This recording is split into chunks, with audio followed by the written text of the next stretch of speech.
사람이 만드는 시간과 역사는 스스로 느끼는 최고의 가치입니다.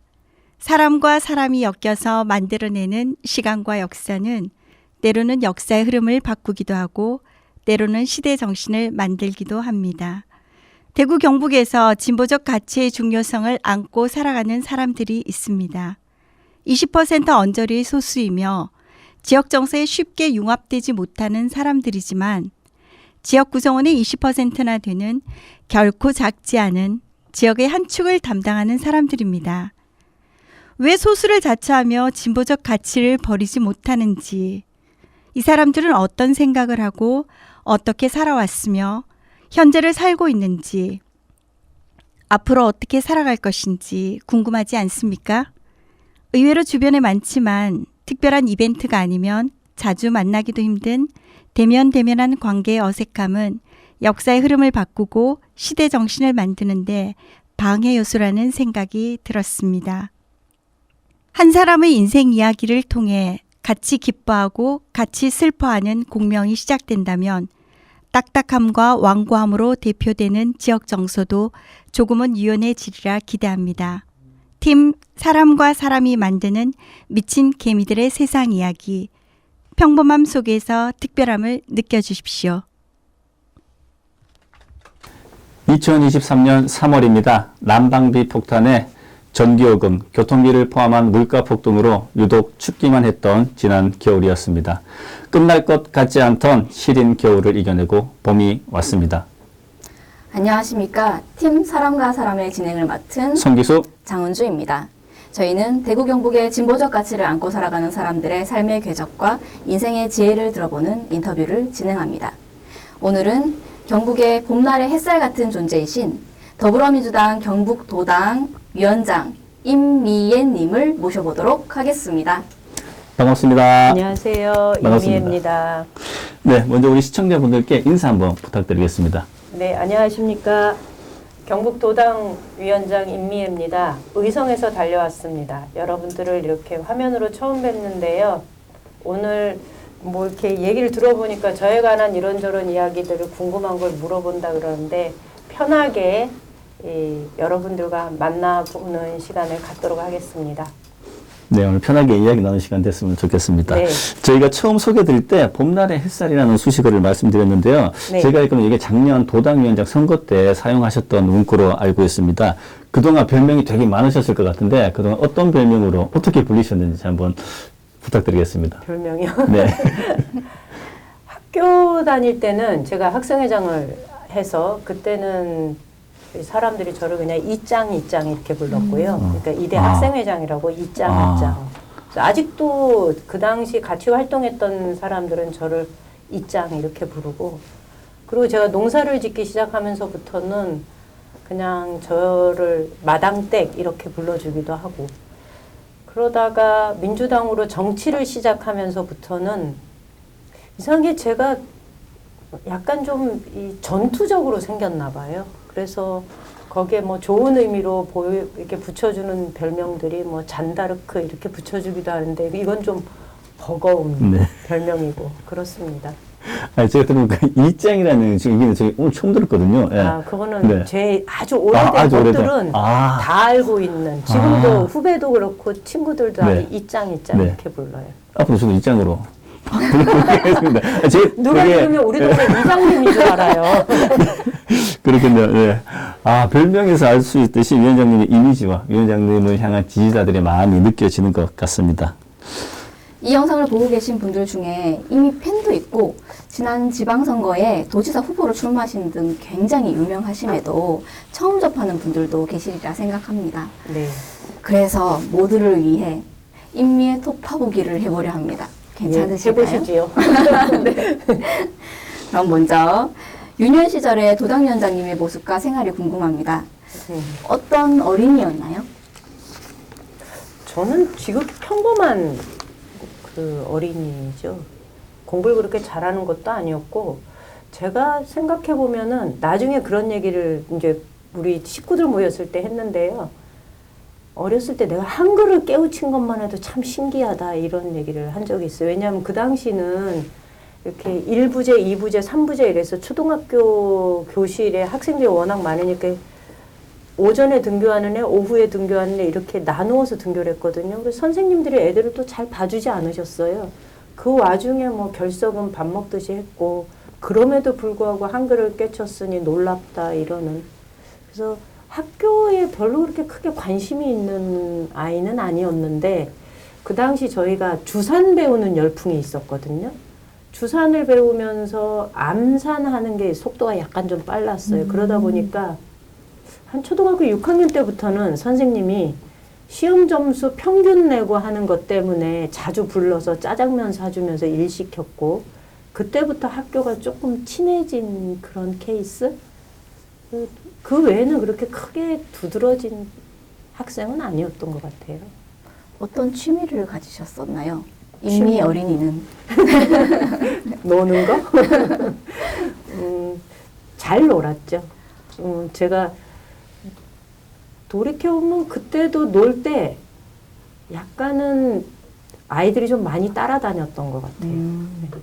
싸움도 조금 잘하고 어디 가서 따지는 것도 조금 하고 그래서 친구들이 좀 많이 따라다녔던 것 같아요. 고등학교 때도 화장실 갈 때 꼭 같이 가자고 애들이 오고 밥 먹을 때도 꼭 같이 먹자고 그러고 이런 거 보면 제가 한 번은 내가 약간 보이시한 그런 면이 좀 있나? 뭐 그 동성의 여성들한테 그 여학생들한테 뭐 약간 좀 그런 게 있나? 뭐 이런 생각을 할 때가 좀 있었어요. 네, 학창 시절에 그런 친구들 한두 명씩 있었거든요. 네. 막연히 멋져 보이는 친구들. 별것도 아닌데. 외모에서 풍기는 것도 있겠지만 성품에서 풍기는 것도 있지 않았을까 라고 생각을 해봅니다. 그랬으면 좋겠네요. 아, 근데 지금의 이미지 그대로 혹시 유년 시대대로 그랬나요? 지금 아까 말씀하셨던 그 보이시한 이미지가 사실 지금도 남아있고, 이제 그것도 제가 굉장히 매력으로 느끼고 있거든요. 근데 그때도 네. 그랬었던 아, 것 같아요. 네. 그때도 머리가 좀 짧았고, 네. 대학교 다닐 때 머리가 이제 단발이긴 했는데, 학생회장 선거를 하면서 네. 처음 알았어요. 총학생회장 선거를 하면서 그때 무슨 생각이 들었냐면 총학생회장 선거하는데 여학생들이 너무 좋아하는 거예요. 그리고 당시 87년도에서 6월 항쟁을 준비하고 6월 항쟁을 쭉 이끌어가고 나중에 6.29 선언이 날 때까지 거의 쉬지 않고 매일 데모를 했었는데 그 과정에 뭐 농성도 하고 단식도 하고 뭐 혈서도 쓰고 뭐 이런 이제 굉장히 하루하루가 이게 드라마틱한 일들로 많이 이루어졌었는데 그때 저희가 여대잖아요. 근데 여학생들이 굉장히 많이 응원을 해줬어요. 근데 그때도 제가 그랬거든요. 학생운동을 하는 사람들 중에 동기들로부터 그러니까 학생들로부터 이렇게 많이 사랑을 받으면서 학생운동 하는 사람이 있을까? 아마 없는 것 같아. 뭐 이런 얘기를 한 기억이 있어요. 그래서 어떤 측면에서는 좀 행운아 복받은 사람, 고마운 면들이 많은 인생을 사는 거죠. 어릴 때부터 여성분들한테 인기가 많으셨고, 제가 느끼기에는 지금은 여성분들보다 남성분들한테 인기 더 많으신 것 같거든요. 아, 정말요? 네. 전 여자 입장에서 네. 여성분들한테 인기가 아, 더 그래요? 많은 줄 알았는데. 저 둘 다 많고. 둘다 먹고, 네. 특히 우리 위원장님은 이제 경북에서, 특히 이 영남 지방에서 보기 드문 이력을 갖추고 계시거든요. 80년대 여야대 총학생회장을 하셨고, 예, 그때부터 또 세상을 바꾸자.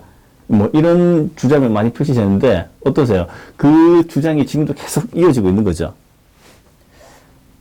뭐 거창하게 얘기하면 그렇게 얘기를 하는데 사실은 이 세상을 바꾸자라기보단 그냥 제가 살고 있는 주변을 바꿔보고 싶은 마음이 좀 많았던 거죠.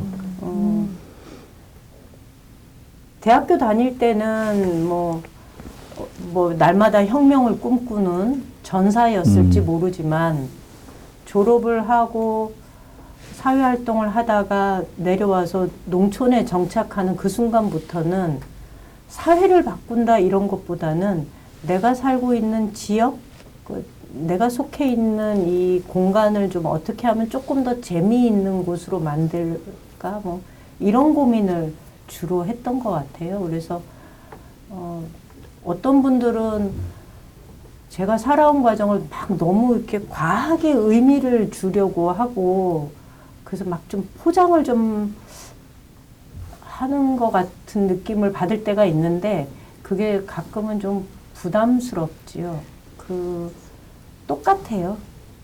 저는 그냥 농촌에서 살면서 먹고 살기 위해서 해 뜨면 해질 때까지 일하면서 그러다가 저한테 의원이란 역할이 주었을 땐 그냥 의원으로서의 정치 활동을 한 거였고 또 여의도에서 정치하는 분들은 또 그들 자리에서 최선을 다하는 거니까 저나 네. 그 진행자님이나 저는 크게 다르다는 생각은 안 해요. 아니, 많이 다른 것 같아요.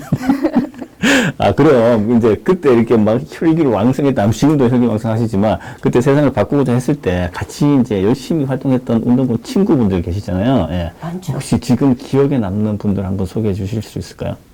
많아요. 그 중에 가장 먼저 기억나는 친구는 이제 제 대학교 4년 동안 절친이었는데 그 친구는 이미 이제 고인이 된 지 꽤 오래됐고요. 88년도에 이제 농촌에 내려가서 농민운동 한다고 전라북도 순창에 내려갔다가 사고로 이제 뭐 세상을 달리한 친구가 있고요. 그 친구 때문에 제가 농촌에 내려오는 시기가 조금 더 빨라진 거였고, 그 다음에는 또 많은 사람들이 여의도에 있네요. 자주 얘기하는 뭐 우상호 의원도 학생운동 할 때는 같이 했던 사람이고, 뭐, 같이 활동했던 사람들 중에 여의도에 있는 사람들이 좀 많아요. 그래서, 이상하네. 네, 특별히 혹시 실명 말씀해 주셔도 괜찮습니다. 네. 괜찮아요. 네. 네.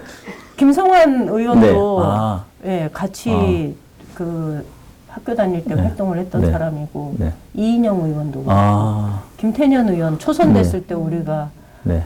너는 초선인데 네. 외모는 삼성급이다. 네. 그때부터 그랬는데 지금은 한 5성급으로 김태년 의원도 있고 뭐 최종현 의원 네. 하남시의 최종현 아. 의원도 있고 네. 네. 아, 그래서 요즘 국회 출입이 엄청 잦으시잖아요. 예. 근데 그 방에는 잘 안 가요. 그래요? 네. 아. 그냥 네. 뭐 단톡방에서 주로 네. 대화하고 네. 저는 요즘 선거법 개정 때문에 네. 이제 네. 의원실을 방문하고 하기는 네. 하는데 네. 그럴 때 제 역할과 이게 정확하게 선은 그어두죠. 왜냐하면 저는 이제 도당위원장으로서 이렇게 가는 거고 뭐 술집에 가서 만날 때는 편하게 네. 만나는데 네.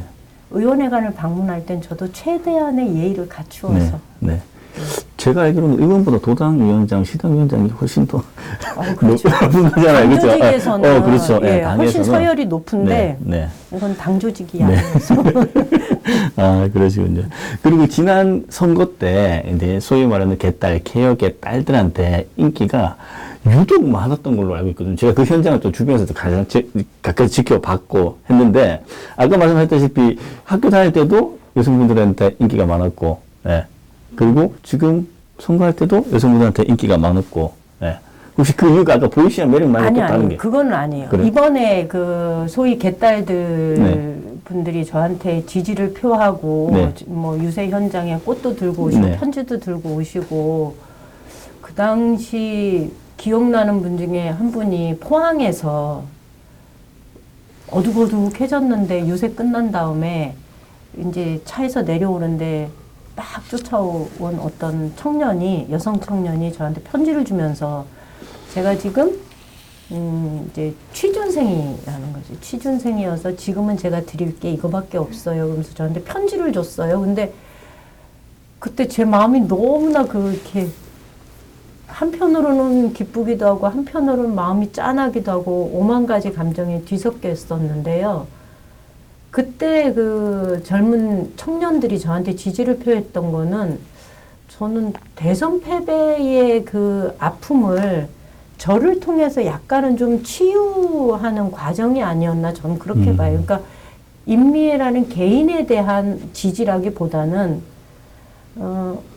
그 당시 누구 다른 사람이 나왔다 하더라도 그 사람을 통해서 대선 패배의 후유증을 극복하고 다시 좀 일어나고 싶은 본인의 의지를 그 후보를 통해서 이렇게 투영한 거 아닌가 싶은, 그래서 운 좋게 그때 후보가 저였던 거 아닐까 이런 생각이 좀 드는 거죠. 너무 겸손한 말씀. 아니 근데 저는 그때 누가 나왔어도 아마 많은 사람들이 그런 공감과 연대와 지지를 표하지 않았을까 생각을 합니다.